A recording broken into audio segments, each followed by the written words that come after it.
Hahanguin natin ang mabuting balita sa Ebanghelyo ni San Mateo, Kabanatang 25, mga talatang 14 hanggang 30. Noong panahong iyon, sinabi ni Jesus sa kanyang mga alagad ang talinghagang ito.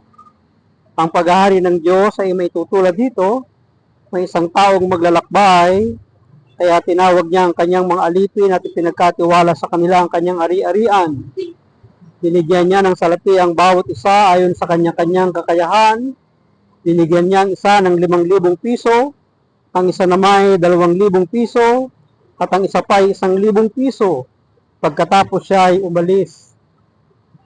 Lumapit ang tumanggap ng 5,000, wika niya, Panginoon, ito po ang 5,000 na bigay ninyo sa akin.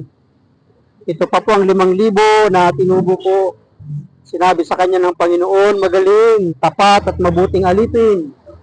Yamang naging tapat ka sa kaunting halaga, pamamahalain kita sa malaking halaga, makihati ka sa aking kagalakan.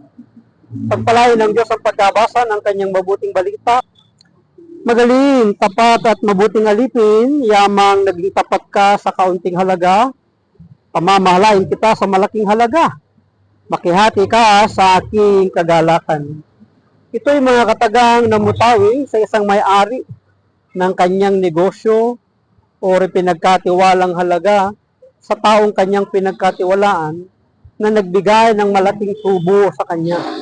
At yung kagalakang dulot niya ay ibinigay naman niya yung pakikihati sa kanyang kagalakan dun sa taong napagkatiwalaan niya.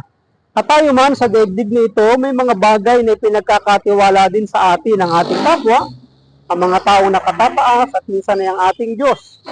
Ang tanong ay na ibabalik ba natin ang malaking tubo o parte na kanyang inaasahan sapagkat siya ay nagtiwala sa atin?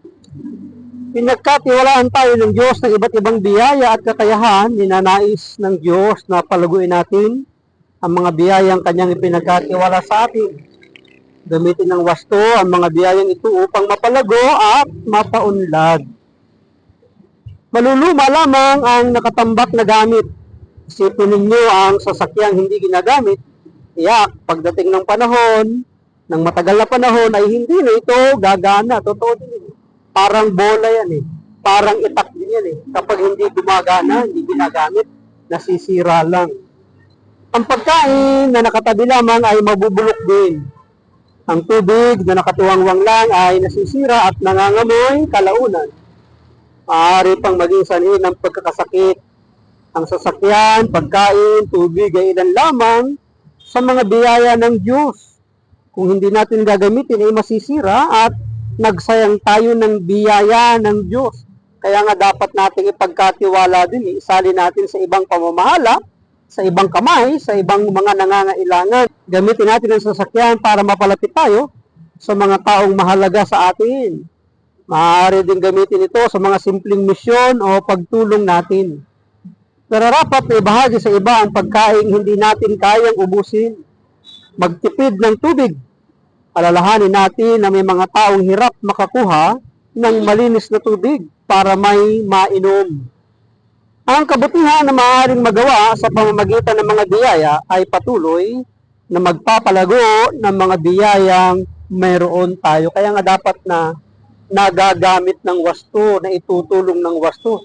Yun yung pagpapalago ng kabutihan na ipinagkatiwala sa atin ng ating Panginoon. Kung tayo ay napagkatiwalaan, di dapat marunong din tayong magkatiwala o magtiwala sa iba. Sa atin nga pong pagbasa, sinasabi na ang pinagkatiwalaan sa malaking halaga ay papagkakatiwalaan sa mas malaking halaga. Tignan ang mga biyaya ng Diyos sa buhay natin at mag-isip ng mga paraan para gamitin ito at ibahagi sa lahat ng mga taong nangangailangan ang mga biyayang tinatangkilik natin. Kaya nga huwag tayong maging madamot sapagkat ang lahat ng ating hawak, lahat ng ating tinatangkilik ay nanggaling din sa Diyos na nagkatiwala sa atin. Maraming salamat at pagpalain tayo palagi ng ating Panginoon, ng ating lamang palagi isang bit. I love you with the love of the Lord. Bye-bye and bye-bye.